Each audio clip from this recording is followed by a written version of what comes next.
the other piece with parenting is it does come with an invisible instruction manual with the human being. Here's how it works. You were raised.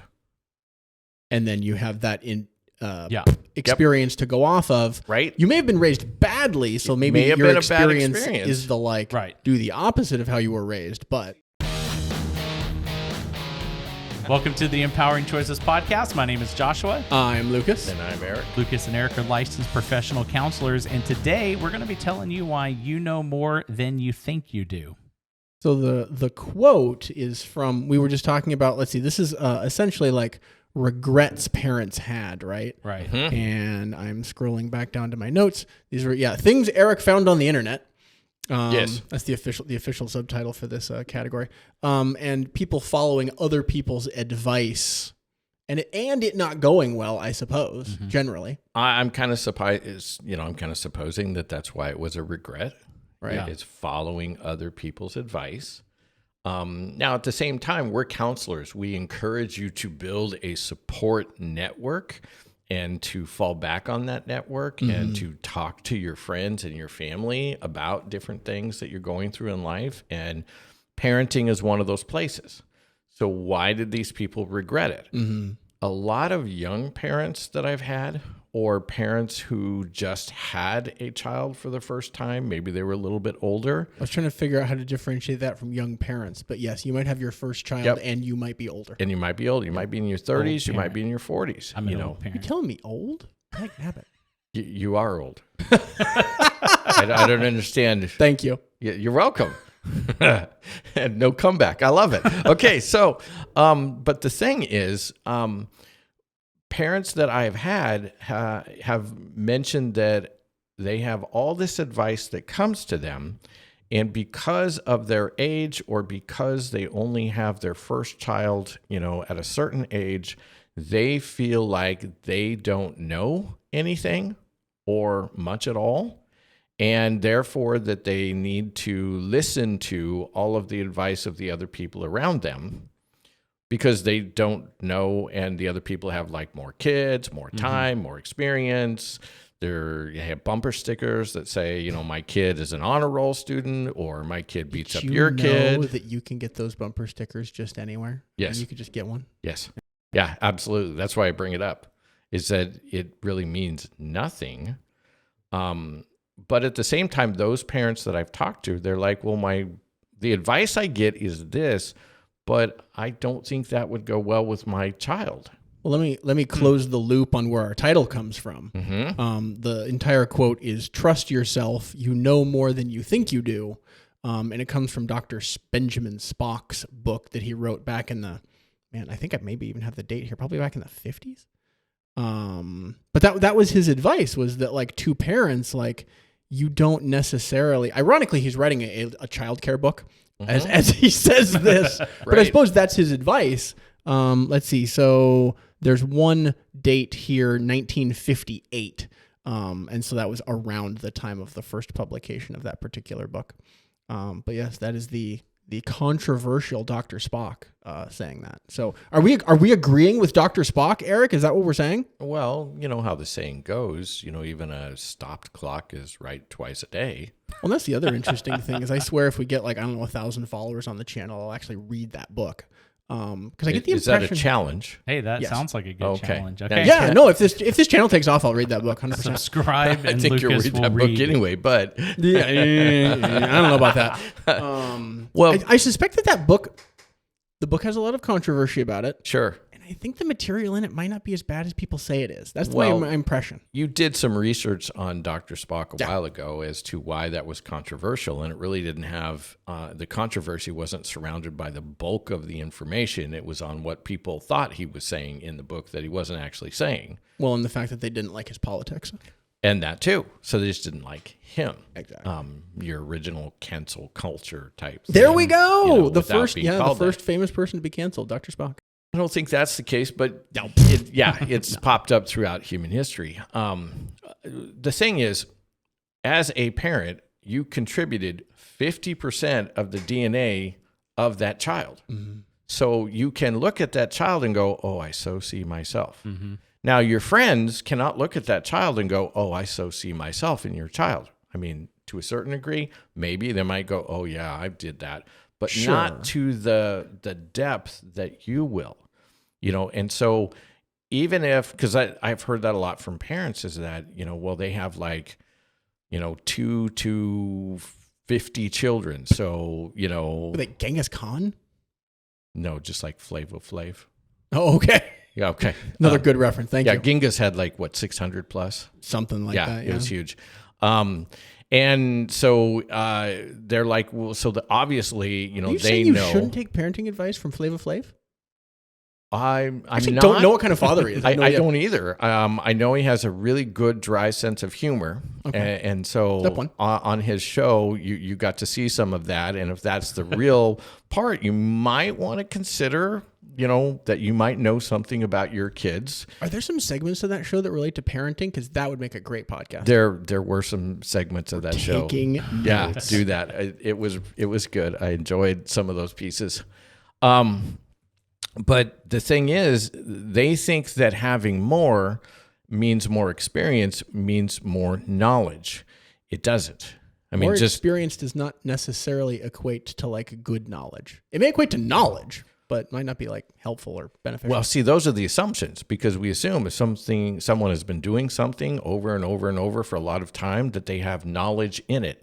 Mm-hmm. That assumes they were doing it wrong. Exactly. Sure. Yeah. If you're doing it wrong a bazillion times. What if they didn't care what they were doing and they were just doing something that got enough by to be able to get a paycheck? I mean, we see that in schools all the time. You do enough cheating, a little of your own work, you get the grade, you move on. And I've seen that all the way through college. It doesn't mean they know. Right. Because I had a good friend who I'm like, dude, you're cheating yourself. And the good friend said, I'll wait till I get a job and then I'll learn this stuff. Can you cheat at parenting? I don't know. I don't mean on your spouse. Right. I don't know if you can cheat on parenting or not. Maybe you watch over there and see what they do, and then you try to do it, and then it falls apart, or it doesn't fall apart, or you don't understand why you did it. I don't know. That's a whole different podcast. Cheating on parenting. That ought to be interesting. Not controversial at all. No.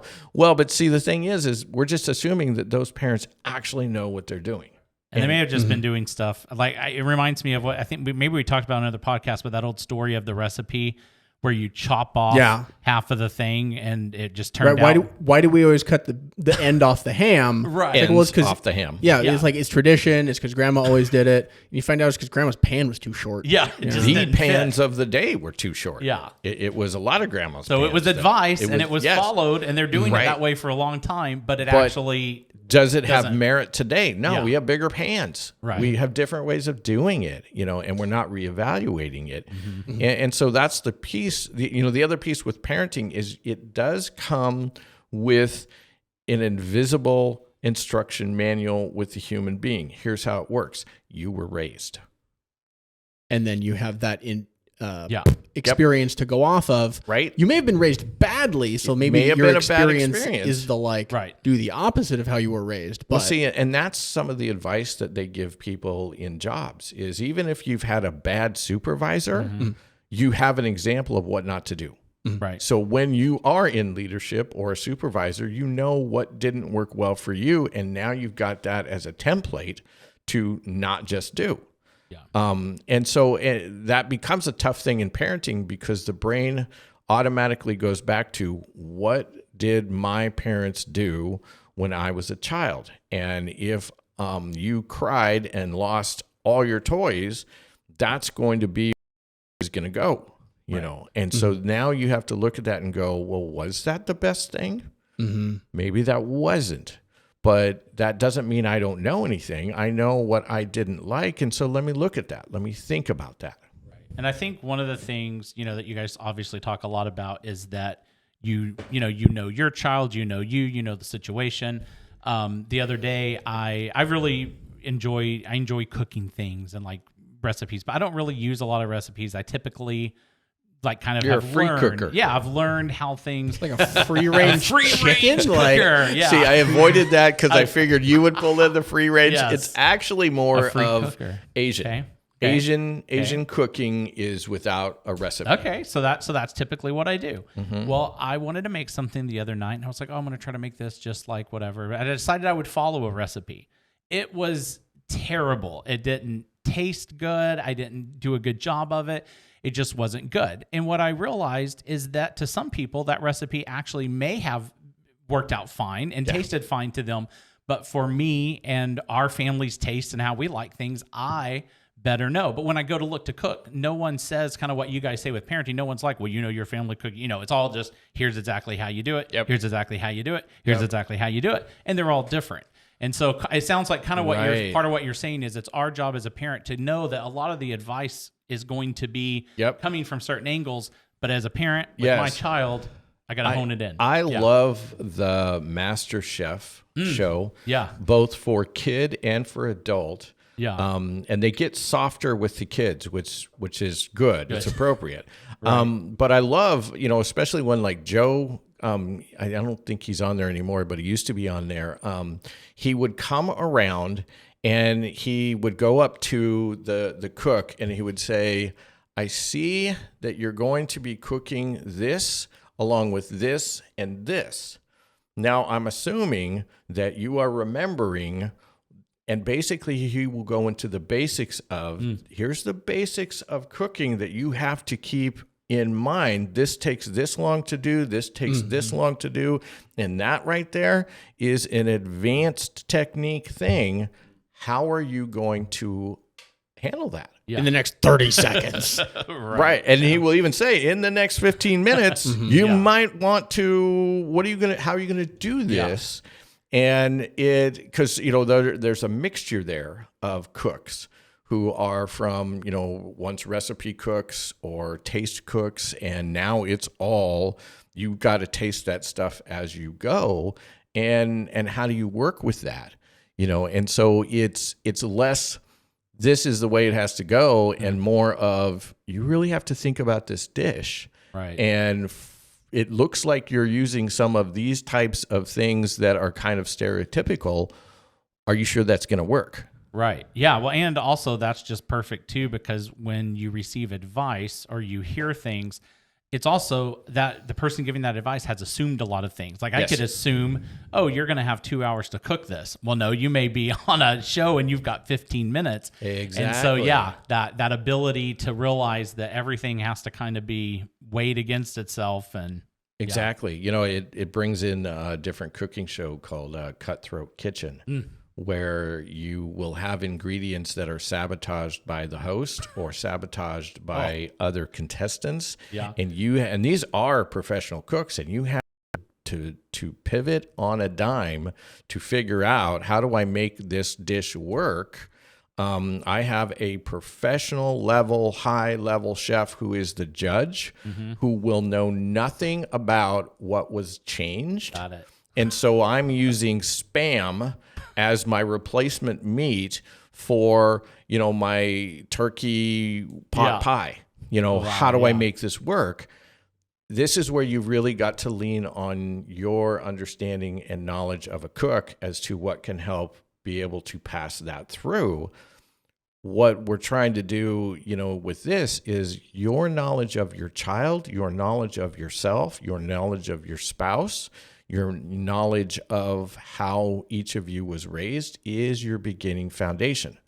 Don't let anyone take that away from you, because they're using their foundation and now they are superimposing that on you and your situation. And I've had a lot of parents think, well, I'm a bad parent if I don't follow it. And I'm like, no, you're not.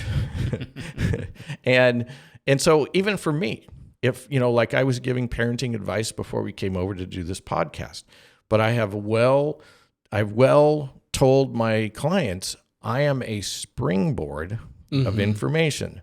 So when I say, hey, these are things, these are techniques, these are pieces that have worked in these types of situations, this is still at your discretion as to how you think it will work with your child.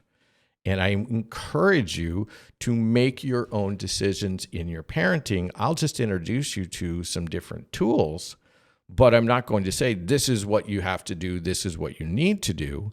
I will say, I think these things might be important in your child's life. I have a family, and I told one parent, all of the children that you have brought into this world have a deep current need of self-empowerment. How do you want to work with that? Have you recognized that? How is that working in the way that you're parenting or structuring? And they're like, I am seeing that. We are beginning to work with that. And so somebody else comes over and says, no, you just need to give these consequences and that's it. Well, it doesn't quite work that way. Well, I wonder if part of this is trust yourself, and then whatever it is that you choose to do, like evaluate how it's going. Because there were a couple of things in there that you said of like, how is that working for you? Yep. If whatever it is that you're doing, wherever it came from, isn't working, whether it was the advice that, you came up with yourself or that it was your parents' advice or someone else's advice, like if it's not working, like it may be worth evaluating. Oh, it's very much so worth evaluating. I've had parents come in and say, yeah, that parenting techniques or those different angles that we talked about last week. And I'm like, oh, yeah. And they're like, yeah, I tried it. It didn't work. I scrapped it. I'm like, wonderful. Now, what did you learn out of it? Right. And then the follow-up is like, okay, now what? Yes. In the most genuinely like curious sense, like, okay, so what are you doing as an alternative? Yeah. And generally they'll say, well, I kind of was thinking this. And I'm like, good. Did you try it? Right. And they're like, well, yeah. How's it working? Wonderfully. Awesome. Right. Let's get out banners and those streamers. This is awesome. You found something that is really going to work. And they're like, well, aren't you upset? I'm like, why would I be upset? I want to get the streamers. And they're like, but I didn't take your advice. I'm like, oh, okay, let's go back over that. Right. My advice is only a springboard. I'm not there. I didn't have any part in the development creation of your child. You did. Therefore, my advice is just there. And if it's not good, throw it out the window. What an amusing set of circumstances, because when people do the things that they think we've told them to do, they get mad at us. And then when they don't do the things that they think we've told them to do, they think we're going to get mad at them. It's like, wait, none of the above. Well, and there's a third piece to that. When we talk about something and what it looks like, and if they bring that into, this is what you're telling me to do, and it doesn't work, or it does work, then we get in trouble for that. Right. And then, but all of that is just things that we can talk about in the room and go from there. As a counselor, we need to have a thicker skin and a stronger sense of self and a stronger ego that allows us not to take those things personally. Are those skill sets parents need for when their 3-year-old says, I hate you? Nice way of segueing that in. I'm going to say, is that another podcast, Have a Thicker Skin? It certainly can be, because... Taking notes. Yeah. I mean, I came to the point of telling my dad on 2 occasions that I hated him. And did I really hate him? No. Did I want what I wanted because I wanted it and he wouldn't give it to me? Yes. Did I think that might give me a bit of power? Yes. Just like when he invited his boss over to dinner and he turned to me and asked me to pass the potatoes, that I flinched. I thought that would give me some power too. You flinched. You thought that your dad's boss would like observe that, like, oh my gosh, you're afraid. Oh, brother. Yeah. What I didn't, and this is because this is kid thinking. I did not put into the formula of what I had planned that my dad's boss had some of the toughest, some of the most delinquent children in town who had been a major handful for him. And so when I flinched and then my dad talked to him about that later, he's like, oh no, I saw right through that. I saw right through Yeah, my kids were doing that to gain power when they were like 4 and 5. I knew there was nothing going on. I know you. And there was nothing. Yeah. Nice. But those pieces are there. And so my dad had to have, he had to have a thicker skin to, 1, not take it really personally, 2, not beat me to death, because I'm sure that might have been under there, and he didn't beat me at all. But, you just get that thing. It's like, I'm going to kill him. That's just a thing we say. Yeah. But it is a part of that. And as a strong-willed individual, I pushed my parents a lot, to the brink of, I'm sure they were like, we want to kill him or ship him off or whatever we can do. And I enjoy working with strong-willed kids, today, and that's a part of that because it was a strength. But they had to have that strength in there to be able to work with what was going on. So I think that's a great podcast in the future. Yeah. But coming back, because if my dad would have sought out advice from other people, he would have gotten a whole lot of advice on what to do with me, and none of it would have ever worked. He and my mom knew and had a handle on me, so they put together the things. The only thing he missed is that I was highly relational. So if he'd have spent more time doing with me the things I wanted to do, then he would have had a lot more power in that relationship. You got the authoritarian part down and the rules and the structure. And Yeah. We've mentioned before, he played very few games with me. And that was a huge thing for me, and just spending time in that way that would build that relationship. He took me to shoot archery with him, only he took me. I got to watch. Oh, I could go up and get the arrows. Oh, that was fun. Have you ever seen a kid slowly draw out arrows from a target and then see if they could set a world Guinness record for can they do it slower? Yeah. Wow. Yeah, that was me. Wasn't your favorite. All right. So I feel like we've gone a bit afield. Where were we? Followed someone else's advice. There we go. Yeah. That's where we're back. I was taking notes on all sorts of things. Yeah, we're coming back to that part. Just because they have more kids, just because they've done it for longer, doesn't mean they're going to have the advice for you and your child. You really have to look at that, and you have to tailor that because they're a part of your DNA. And so have faith in who you are and what works well with you or worked well with you when you were a child, and start there. It's not that other people's advice is bad. It just needs to be put on the shelf until you've really been able to explore what you think and then go from there. And I know that there are going to be parents out there who are going to say, see, I know what I'm talking about. And, and they've heard people saying that's not the right thing to do. Be open-minded. Take a look. If you're saying, I know that the kid will turn around if I just keep doing the same thing over and over and over and over and over again, it's a definition of crazy. Because you're doing the same thing, expecting a different result. Now, you may be just missing one little thing, like with my dad. If he'd have just played games with me, that's the one little thing that would have ignited a whole lot of, yeah, I'll do what you say type piece. All right. I think one of the interesting things that I'll just kind of plug some of our own stuff here, but if you're listening to this podcast, you're obviously looking at parenting advice and looking at different pieces of information. And I think one of the things I really appreciate about the system and the manual and the things that we have is just that whole piece of that it really helps you to go, there are different tools for different kids in different situations. And then you as the parent are able to kind of pick out what you need to do, how you need to do it, and apply those. And so, but yeah, if that manual, if you're interested in that, if you haven't checked that out yet, you definitely should go look for that. It's in our store at empoweringchoices.community. And then all of the courses and different pieces of information are all available on our app. You can find by searching for Empowering Choices Parenting in the App Store. And we will see you on the next episode.